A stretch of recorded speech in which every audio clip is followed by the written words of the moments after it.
We're going to talk about salon.com. And they really, really need you to be concerned about race. And you can find articles like this. Now, I just picked this because it was the first one that came up in Google, and I put in salon and race. Why white liberals need to talk about race. And I didn't even look at any of the other articles. I just chose this one, put it in there, and then just had went through it, skimmed through it, and got the parts out that I knew were going to be in it. Right? I knew they were going to be in it because they've only got one way of thinking about race, and this is it. Right? So this was they're talking about two film directors who are making a film called A Conversation with White People on Race, which sounds brilliant. I can't believe I haven't watched it yet. And this is part of an 8-part conversation on race series that are featured on their filming streaming site. And they say, so what made you want to do a film about race? And tell me if any of these buzzwords ring a bell. I was looking for a way to communicate with the white people in my life who believe racism no longer exists and or isn't that big of a deal. Well, have you considered a Fortnite event? I strongly disagree.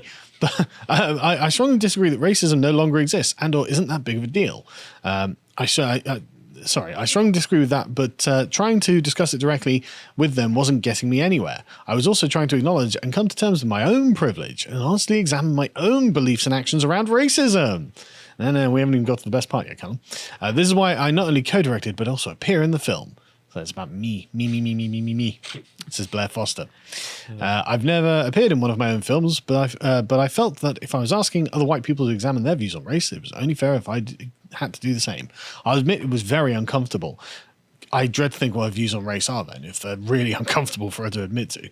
But I think it's time for white people to get uncomfortable. I'd say that's the least I could do. And then Michelle Stevenson, the co-director of this, says, as a light-skinned black woman of Haitian and Panamanian descent, I can't escape the legacy of colonialism, racism, slavery, genocide, and privilege that runs through my veins. What percentage of your veins? What's a light-skinned black woman? What is that? Describe to me how white you are. Let me tell you about the phenomenon of colorism, where you may be technically black, but your skin is very light, and so you get passing privileges and things like that. It's like, so I mean, for reference, I mean, like, many American blacks to like British people, for example, don't look black. They just look like Arabs or something. Yeah. So we don't even know that they're black. No. I mean, black people, we've got a lot of black people from like Africa and the Caribbean who look like people from Africa. Yeah. American blacks do not really look like they're from Africa. But anyway, so this is the way that this woman thinks because someone has done this to her. And I believe that none of us living in the Americas can escape that common history. It bleeds into all aspects of our lives. To heal as artists, we must tell those stories and make works that open spaces for conversation, self-reflection, and system shifts. I've dedicated my storytelling to explore the aspects of our racial caste system that have affected me and my community, unearthing how we internalize systems of oppression and oftentimes repeat them in our personal, professional, and social relationships. I just want this to, if you are watching this like 1,000 years in the future, and you dug it up from a recovered hard drive from the rubble of Google offices or something. I just want you to know that there were lots of people who thought this way and they honestly commanded our civilization and it was awful. And this is not unusual or uncommon for these people at all. You bring up a good point with the previous one, though, where she said, my views on race are going to make me feel uncomfortable. You ask most people, what are your views on race? Most liberals or conservatives just say, they don't care about it. Yeah. It doesn't make you feel uncomfortable at all. No, I just wonder why you're harping on about it constantly. Right. But anyway, so they say it's evident in the film, but in your words, why is it uncomfortable for white people to talk about race? And Foster says, I think there are numerous answers to this. One is they're afraid of saying there's something wrong that might offend someone. Some conservative white people believe there's too much talk about race and it isn't an issue. But I think the biggest reason is they don't want to be called a racist. Few words provoke more defensive and hostile response from a white person than calling them a racist, because white people have the luxury of viewing this issue as individuals instead of being part of a systemic institutional problem. Sorry, I got to stop you there. Yeah. What a moron. Yeah. Like, the problem with why white people are so sensitive about this topic is because they get called a racist. And she's like, yeah, and that's a privilege? No. If you call any other group here a racist, nothing happens to them. Mm-hmm. You say to a white person, publicly shame them and call them a racist, they'll lose their job, they can lose their bank account, they can lose their house, their family and friends. Yep, it's a special stigmatizing word that is only applied to people of a particular race. So why are white... it's deeply, but it's also deeply emotionally painful for them to be called this. And it's not the N-word. But it does mirror the N-word, doesn't it? That's a good point. Exactly. Anyway, we like to think we're personally not racist, but I see the ubiquitous "I have many black friends" response, but I have much harder time coming to terms with being part of a system and institutions that are racist. So there we go. The United States, racist. Everything about it, racist. White people get persecuted because they're racist. And that's a privilege. Yeah. What a privilege. Yeah. And of course, our light-skinned black Panamanian, wherever. Our unicorn. Our weird unicorn says, it's hard for white people to acknowledge their privilege and understand meritocracies don't really exist in our society. To acknowledge that, maybe you didn't land that job, but just because you're smart and talented, but that other systemic factors played into it means that you have to take a hard look at your own personal journey. Why even do that? It takes a lot of self-awareness to take that deep dive. So you sit there and go, right, actually, it's because I'm white that I got my job and she didn't get it because she's not. That's it. Only two factors. Anyway, so of course this leads us to the attempt to dismantle the systems of white supremacy that they think are everywhere, all around us, in the room with us now, as they say. And so they say, well, have these conversations with white people and race changed since 2015 when the film was released? And this interview was done in 2018. And she says, well, we stand at a crossroads today. I wake up some days feeling frustrated and depressed by how white supremacy stares me in the face in such a flagrant way through the current administration in power. This is Donald Trump's administration. You know, the picture with all the black people like around him, Kanye West in there. It's like, yeah, typical white supremacists. Because if the KKK took over America, the first thing they do is have a bunch of black people in the Oval Office. That's obvious. Yeah, the thing in my mind is like she wakes up from her bed and she's got a TV there, and she wakes up and it's just a picture of Trump like staring at her or something. It's just a picture of someone with a Klan hood on. So it's everywhere. Well, same thing for that. Yeah, well, yeah, exactly. That's the point, though, right? And she says the excuses of colorblindness can no longer fly in the same way. Terms such as white supremacy are less taboo today than they were a few years ago. Well, they were only taboo because it was obvious nonsense. But anyway, I personally have engaged in much more direct conversations with white colleagues about systemic racism. My son comes home from school with questions about truth and history that demonstrate that his classrooms are helping build students' critical thinking skills that will push for greater justice in our society. This critical race theory stuff has been in our classrooms for a long time, folks. But this is thanks not just to the sudden shift right now that our government has taken and forced us to see ourselves in the mirror, but thanks to the relentless anti-racism work we are all doing in a variety of fields that has been happening since the Civil War. So they think this has been happening that long. Good to know. Our ancestors' work continues to be relevant today. Blah, blah, blah, blah. Right. And so our unicorn says, the veil has been lifted since the election of Trump. There is no more need for dog whistle politics.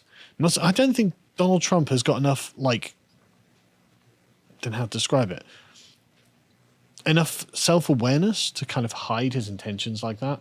I don't think Donald Trump uses dog whistles. I don't know if we... Mexicans are a bunch of rapists. Ooh, what's that a dog whistle for? No, he'll just say it, right? Like some of them, I assume, are good people. I mean, direct quote. But not only does the racism no longer need to be couched in terms meant to disguise it, it's being openly celebrated, as in Charlottesville. You know, the thing that Donald Trump condemned. I personally believe that the 2016 election was a huge wake-up call for white America, especially liberals who consider themselves in the middle of the road. We can no longer fool ourselves into thinking everything is okay and we can enjoy our democracy without having to engage and fight for it. The threats to our democratic system are clear, and we need to face up to our own privilege and ask ourselves what we can do to help dismantle racism and inequalities in order to preserve our democratic principles. Same rhetoric for years and years and years, and how it goes on forever. And so the revolution will never end. No, it's constant revolution. But anyway, and then something happens that they just can't believe, and it's the rhetoric in this movie review on salon.com. If we go to the next one, they talk about a film called Vacation Friends. Now, I haven't seen this film, so I can't comment on the quality of the film, but Vacation Friends is a happy buddy comedy in a world where race doesn't matter. That's a problem. The colorblind chads are getting along. Shut up, MLK. I need to talk about race. This is ridiculous. Right? So, buddy comedies are basically arranged marriages between stars and people you want to see together. That's what makes the genre such a reliable, crowd-pleasing fare. Besides knowing that everything will end well regardless of how each person feels about the other when the movie starts, it gives the audience a chance to see their favorite actors share a moment of chemistry. Tossing an interracial component into the mix generally changes the tone, though. Does it? What was the one with Chris Rock and Jackie Chan? I can't remember. I don't know. It's some, does anyone? No, I don't know. But there's a film, and I remember watching it. It was like, that was fun. And I wasn't like, but mixing the races though. Like, it just didn't occur to me. It just wasn't the way I was looking at these things. And so it changes the tone though, unless, as in Vacation Friends, the filmmakers ignore it entirely. Based. Rush Hour, people say. That was it, Rush Hour, yeah. Clay Tarver's harmless flick marries the dual appeals of John Cena and Lil Ray Howery into a comedy of misread intentions and substance-fueled mishaps that begins at a Mexican resort and ending at a destination wedding at a lodge and spa on the outskirts of Atlanta. When the film picks up after, blah, blah, they go through a synopsis of the film, but it's not really very interesting. But when it picks up at Marcus and Emily's wedding, which Ron and Kyla crash figuratively and actually, don't know why my reading's going weird today, that's where the social dynamics get peculiar. That is, if you think about them, which is contradictory to the point of a buddy comedy. And so the problem is the interracial buddy comedy doesn't actually have anything to say about race. Literally doesn't have anything to say about it, right? And so she says, well, one of the reasons that interracial buddy comedies are a standard is because they create a fantasy friendship between a white male protagonist and a black male protagonist. A fantasy friendship. As if no white person has ever been friends with a black person. I know. It's literally the Peter Griffin meme where he turns up and finds Cleveland talking to Stan from American Dad. And he goes, a black and a white talking if it's normal.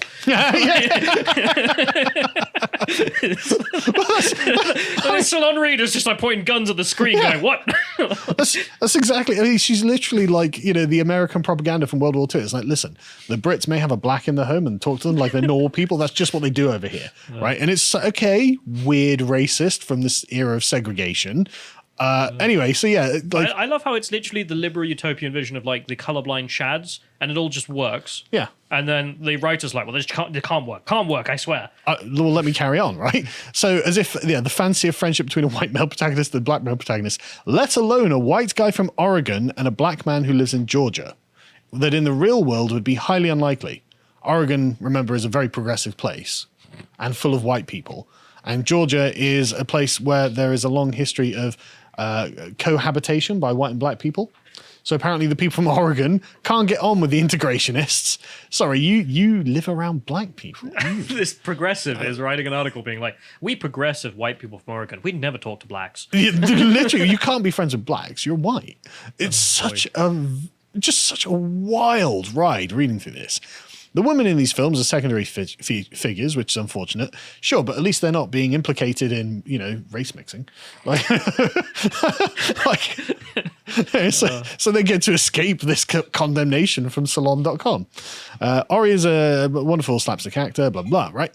The Vacation Friends writers, Tom Mullen, Tim Mullen, John Goldstein, John Francis Daly, and Tarver, up the ante by making Ron and Kyla the minorities at an Atlanta-based wedding where the bride's family is significantly wealthier and more bourgeois than the groom's, as in the blacks and more than the whites.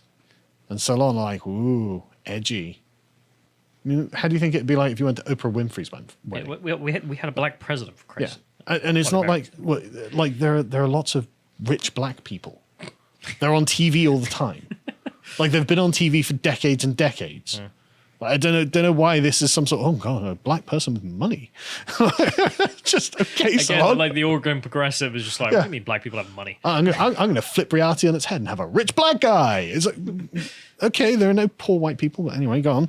But anyway, Harold demonstrates a strain of waspy assimilationism, as in white Anglo-Saxon Protestant assimilationism. Sorry, is that a slur? Yep. That's disgusting. Yep. He's an assimilationist. He wants the black people to come to his wedding. He wants to be Anglo-Saxon. Well, he's just not just Anglo-Saxon, but the sort of American integrationist ideology. Yeah. I just can't believe they actually openly talk like that. But he demonstrates this waspy assimilationism that even his younger relatives can't quite get behind, including insisting that everyone embark on a formal fox hunt and then critiquing Marcus for not having proper number of buttons on his jacket. Harold is black, so they're complaining that the black guy goes on fox hunts and has proper manners. Well, because that shows that he's integrating. And therefore that's... Again, I mean, it's like the liberal utopia on race is integration, colorblind chads getting along. And she's complaining that that can't happen, she swears. Because where I'm from, we don't talk to blacks. Well, it's because blacks don't act that way, Callum. Literally, if you can scroll down a little, I actually didn't include this quote, I think, but if you can scroll down a little bit, because I had to there is a part in it. I'll get. Less believable is the presentation of black folks mounting a fox hunt with hounds in the woods in Georgia. Like as something that happens at black weddings. This is not to say there isn't a black family in existence with such traditions, but let's say it's the first time I've seen it in a movie. But also, do you think that happens at most white weddings? I guess so. Anyway, I don't have any plans to go fox hunting when I get married. Yeah, I don't know if you did when you did. But... No, I was in Crete. Anyway, after that, so they nothing Ron or Kyla, the white characters, say or do that's odd or tasteless is attributed to their whiteness, not even in jest. Ha ha ha! You funny white people. They don't ever say that once. If their actions make them the center of attention, which frequently happens, everyone simply goes with it. They just treat them like they're normal people. Like, I can't believe it, right? Then again, the reason that everyone likes them is because regardless of how loud or déclassé their behavior is, they're deferential and sweet to the family elders. Most never witness the times Ron oversteps the boundaries of Marcus, which is what all clowns do to the straight man of the pair in these movies. Race never comes up. Not once. Whether it's a point of celebration or criticism depends on what a person expects from a movie like this. Hear that. Hear those words. Race never comes up. Not once. And I hated this movie for it.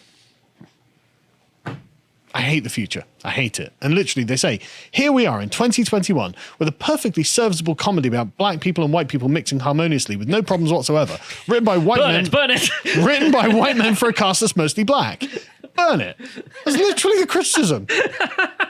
You're allowing race mixing and you're not even commenting on the fact that they're mixing races. I'm not on my TV. Yeah, exactly. In 2021 of all in the current year. Unbelievable, right? So yeah, the affection fueling the friendship Ron assumes and Marcus shares comes from a touching place that again has nothing to do with race. Oh no, they like each other as people. Instead, revealing the detail underscores the idea that Ron only sees Marcus as a beautiful spirit and solid character. That's lovely. But it does not match the current social atmosphere, and it doesn't trust Cena and Harry's abilities to speak honestly and humorously about their very obvious differences in terms of upbringing, class, and yes, race, and how those traits impact the way the world sees and treats each of them. Oh my God. Just let them have their fun. It's a buddy comedy film, and you're like, this isn't racist enough. There's too much race mixing in my buddy comedy film. At least point out that they're race mixing. God. Make a big deal about it. Yeah, exactly. If you're not going to make a big deal about races coming together and having fun, then I'm not watching this. Have you seen the meme where you have like it's like the virgin critical race theorists who are all like arguing with each other about whether I've been racist today, one of my sins, and you get like the Chad colorblind guys who are just, grilling. Yeah. Yeah. Yeah, and that's what this is. Just like, we could sit there and go on about systemic racial hatred between the races, or we could just have a barbecue. Which sounds great, actually. I'd love a barbecue. But that's the thing. That's the whole thing. That it's the way they look at the world. It's like, how could you be doing this? And so the assumption that underpins this, of course, is that they think that the races are in constant war with one another, just in real life. And the thing is, if you go to like New York or somewhere like that, LA or whatever, you see people of all kinds just wandering around. No one's engaged in an active race war. Weirdly enough, I don't know why I have to tell them that. And so, they say Vacation Friends joins a long list of such comedies that promote the fancy that racial strife between white people and black people, capital B, is a matter of perception and not reality. In that view, to be honest about the reality of the world these characters purport to travel and live in would be a downer. So instead, bringing candor and humor into the mix and trusting talent and able comic actors to handle such societal obstacles with grace and levity, they don't address them at all. Instead, what we get is a film with a mostly black cast that assumes a level of racelessness as some white people might imagine it. A wonderful comedy about black and white friendships for people who see no colour and love an opportunity to ignore their troubles and retreat from it all. How dare you? How very dare you? Didn't even have separate fountains. And on the fortnight anniversary of MLK Day. Didn't even make the effort. I know. Oh. I loved reading that article. I loved reading it. They didn't mention race. They're mixing. I just can't get over it. It's like, that's okay. It's okay. Salon.com's watch. Yeah. Yeah, exactly. Yeah. It's literally. I thought it was going to end with the South will rise again. To be honest. So anyway, It'll be the West will rise again, won't it now? Well, it will now. Yeah. The two coasts versus everyone Yeah. else. Oregonians wouldn't have friendships with blacks. Salon.com 2021. It's the current year. We progressives don't like the Browns. If you're not telling the blacks they're inferior and how oppressed they are, then are you even a white person? You know, like that's what they're saying in a movie review. And they've been saying it for years, and it's just like awful. I can't stand it. Thank you for watching this clip from the podcast The Lotus Eaters. If you want more from us, please go over to lotuseaters.com and subscribe to get access to all the premium content that we have on the site. Yeah, we've got loads of really good stuff there. So we've been doing this for quite some time. So we've got a huge library of content in various different categories. Now, some of my favorites have been the book clubs. I'm personally a big fan of these because it means we get to read good books and important books, extract the useful information out of them, such as with this Roger Scruton's Where We Are, which is a very interesting conservative take on the current culture wars and the state of Britain at the moment. So we go through and explore the meaningful concepts. And here's one that you and Bo did with Frank Dicotta's Mao's Great Famine. It's absolutely brilliant and harrowing to read. And so when all the comments on this were happened to be, well, this was vile, we knew we'd done a good job with it. And we also have many other premium series like the Contemplations, where Hugo and Josh just go through and find something very interesting to talk about, such as this one talks about the idea of political representation and does it work, or is it a bit of a myth? And of course, we have the history content, which probably my personal favourite in this particular one. Myself and Bo talked about the achievements of Frankish warlord Charles Martel. Do you know what he's famous for, Callum? Stopping the Muslims at Tours. That's right. And we also do a bunch of premium videos and interviews and things like this. So in this one, we happen to have an interview with Michael Malice, who's a very, very charming guest, and I very much enjoyed this one. And we also do a bunch of premium podcasts about stuff that perhaps isn't appropriate for YouTube or various other platforms like that because of, some things outside of their editorial bounds. So if you'd like to get access to all that premium content, please go over to lotuseaters.com and subscribe for as low as £5 a month. Thank you.